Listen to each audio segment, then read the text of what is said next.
Okay.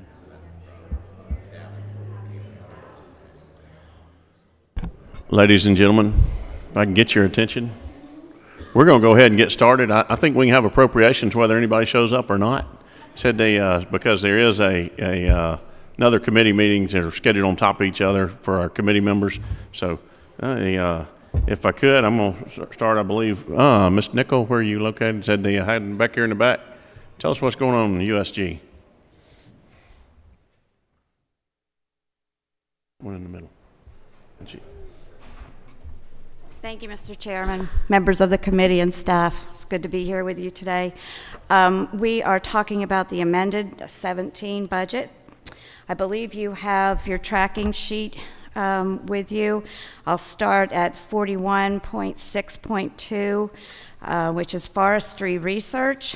The request was for one-time funding of $75,000 to enhance the laboratories at the UGA Tifton campus to support forestry health research and extension work. UGA, with the supplemental funding for last year's budget, UGA was able to hire a forest health extension research specialist in Tifton. They're making space available for a laboratory for this position, and they need to upgrade the space and make it suitable for research. So this renovation is going to cost $150,000, of which UGA would like the state to match the $75,000, which the UGA Foundation is paying. Any questions?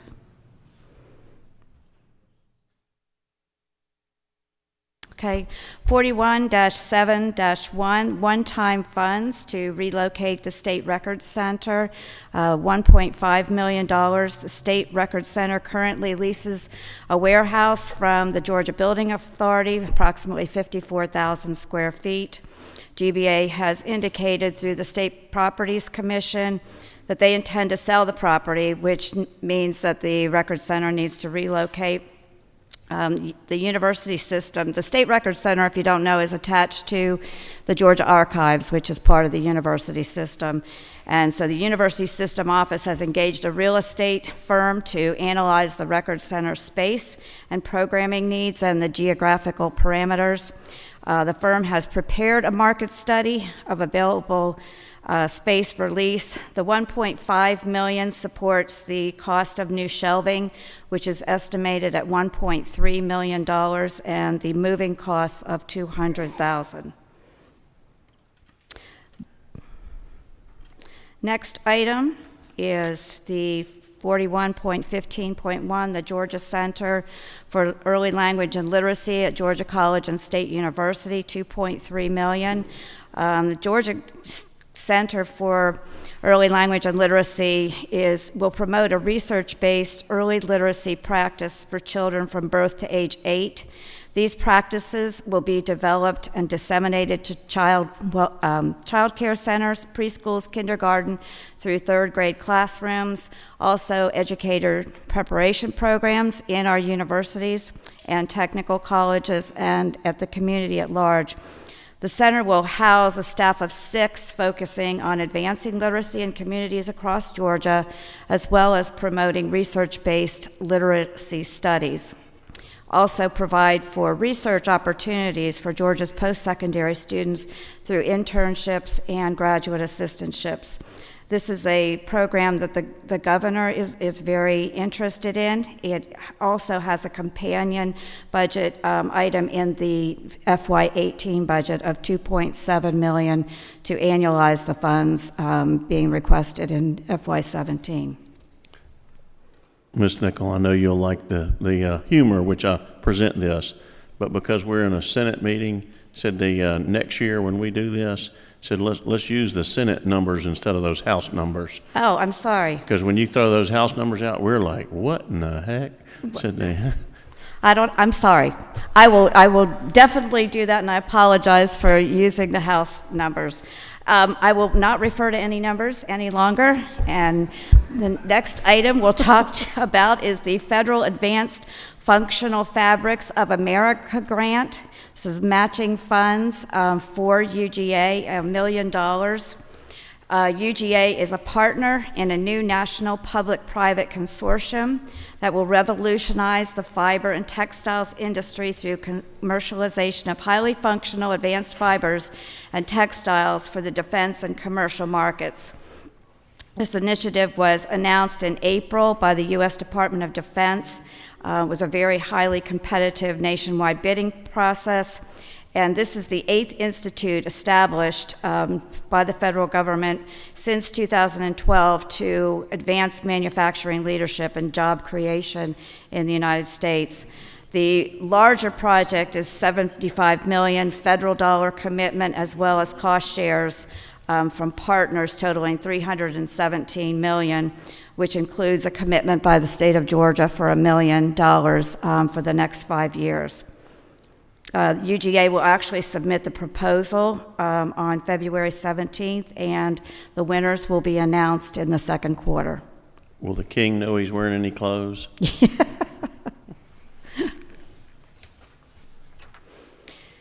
The next item is a reduction in funds for the Legislative Commission that was added into the budget for the Carl Vinson Institute to assist in the operations of DeKalb County. The local legislation did not pass, therefore the funds are being removed from this year's budget. The next item is one-time funding for the Veterinary Medicine Experiment Station, $300,000 for laboratory equipment. Last year there were outbreaks of highly pathogenic H5 avian flu virus in many other states that resulted in 7.5 million turkeys and 42 million egg-laying chickens dying, costing the U.S. taxpayers over $950 million. The outbreak prompted Georgia poultry industry to evaluate the support facilities in the event of an outbreak in Georgia. The results of the evaluation revealed that the outbreak would place a tremendous burden on the poultry diagnosis laboratories in the state, especially at the Poultry Diagnosis Research Center. These funds will be to upgrade the high throughput sampling and testing equipment that will reduce processing time for avian flu surveillance. The next item is the result of salary increases that were given this year. The University of Georgia utilized the funds from the state and tuition funds to give a merit-based salary increase in the amount of 5% across the university. Because the B units, what we refer to the B units, not part of the teaching program, were also eligible for those funds. They had to use state funds in their budget or program funding to make available the 5% additional 5% merit increase in addition to the state funds that were provided. So this is a transfer of funds from the teaching program to the B units to make them whole for the merit increases that were given. Any questions? Is it good? Yeah. Okay. I think we're good. Okay, thank you. Thank you. I just couldn't see you.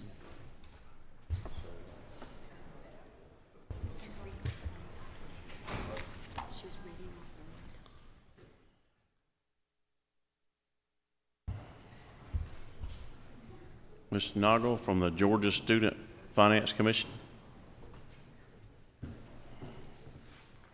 Mr. Green's always going to be your IT person there because he's always it.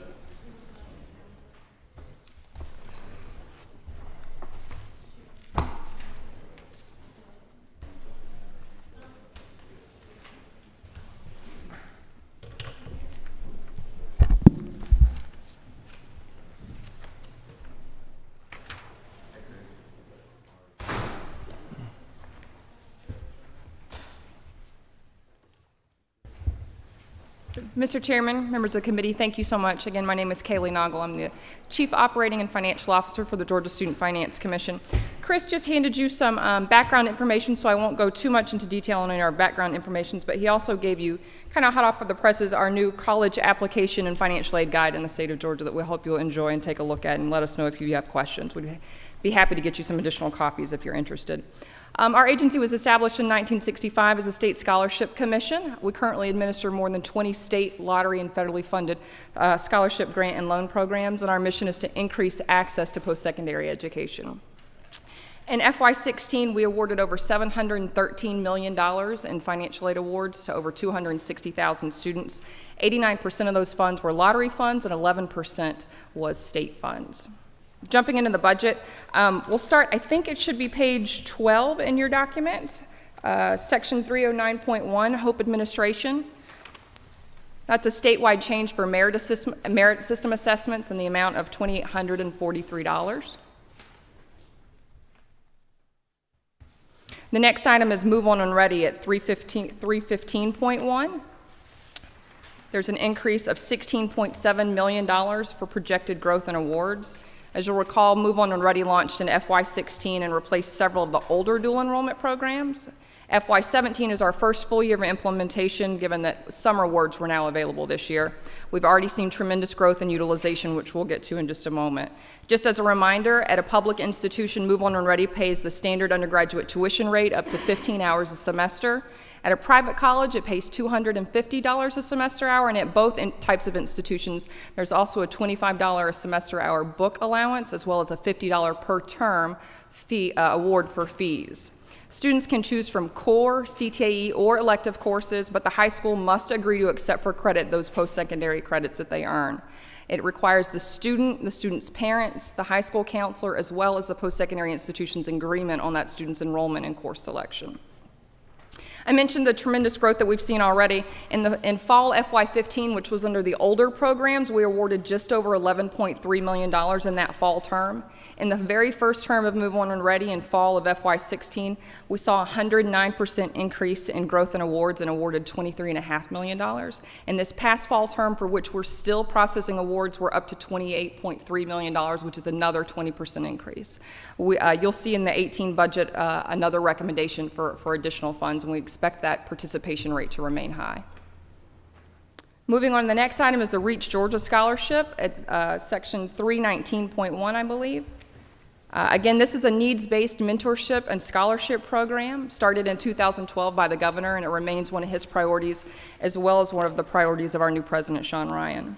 Students that graduate high school as a Reach Scholar earn a $10,000 scholarship towards use at one of our post-secondary institutions, and many of those institutions are matching or double matching those funds. The program is a public-private partnership. That $10,000, half of that is funded by the state appropriation, and the other half is split between private and local donations. To date, the foundation raising private funds has raised nearly $1.9 million towards that program, and local communities have raised another $820,000. Our growth plan includes reaching 2,800 students in every county in the state by the year 2020. In FY17, we're up to 685 scholars, 30 of which are part of our foster youth pilot program, and we're in 69 school districts. In FY18, we hope to reach another 30 school districts and bring on another 470 additional scholars. The recommended budget item is $1.8 million. That allows us to continually recruit those schools and systems as we earmark those scholarship funds for those students when they're selected in the 8th grade. The next slide is just a map of the counties across the state where REACH is already operating and participating. Those counties that aren't yet shaded are the ones that we'll be targeting over the next few years, and we would certainly appreciate your support in those efforts. There's a couple other smaller program purpose statement changes within the budget, but they're just truing up some language and recognizing institutional name changes. In total, we see a request for $18.5 million that was supported by the House. NPEC, our attached agency, also had one small increase for $627, which was, again, for merit system assessments. Karina Robinson was also unable to be here today, but I'd be happy to pass along any questions to her. With that, Chairman, I'd be happy to answer any questions that you may have. Any questions, Senator Davenport?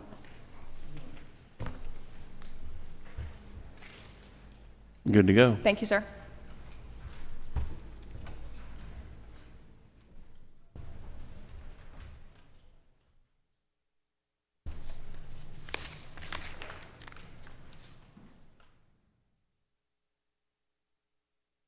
Mr. Archer.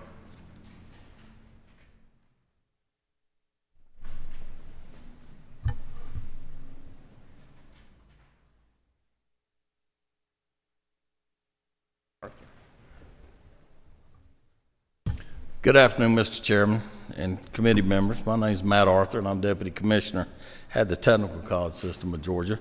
We only have one budget item for the amended budget F-17, and that is merit pay assessments have gone up $52,169. And that is all we have at this time. You're hard to please, aren't you? Yes, sir. Somebody's got to ask him a question. Burn him up a new one or something. Don't ask Tyler. He may have a question. Well, I think Tyler's been getting a lot of those canned peanuts down there. In Osceola? Yeah. Thank you much. Yes, sir.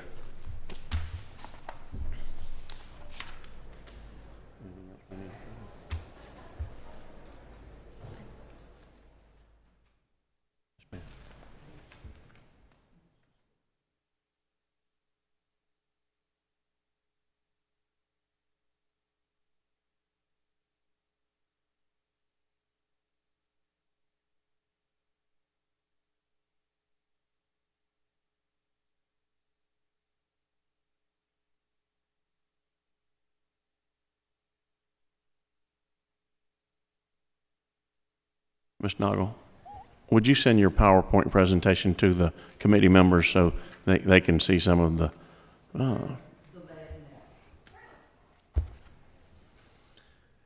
anything else need to come before the committee today?